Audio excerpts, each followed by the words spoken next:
एक राजा था जिसके यहाँ बेटा पैदा नहीं हो रहा था। उसे किसी ने सलाह दी कि आप ही के राज में किसी छोटे बच्चे की बलि चढ़ा दीजिए, आपके यहाँ बेटा पैदा हो जाएगा। तो राजा ने ऐलान किया कि जिस घर से बच्चा दिया जाएगा उस घर को ढेर सारा पैसा दिया जाएगा।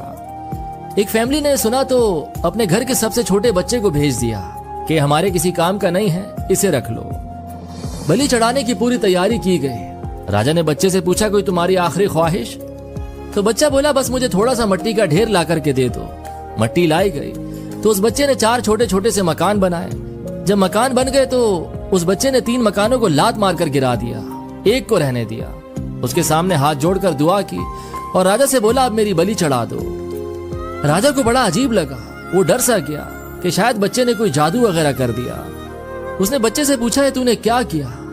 तो बच्चे ने बोला, पहला मकान गिराया जो मेरे माँ बाप का था, जिन्होंने मेरा साथ नहीं दिया, मुझे पैसों के लिए बेच दिया।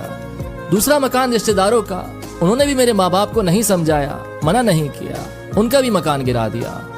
तीसरा आपका था, आपका तो काम है लोगों का ख्याल करना, उनकी हिफाजत करना, पर आपने तो मेरी बलि चढ़ाने की सोच ली तो आपका भी महल गिरा दिया। चौथा मेरे खुदा का घर है, उनके सामने हाथ जोड़कर कह दिया है कि अब सब तू संभाल लेना।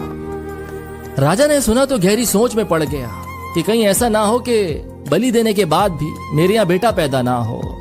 तो उसने नम आंखों के साथ रोते हुए उस बच्चे को अपने गले से लगा लिया और उसे अपना ही बेटा तस्लीम कर लिया।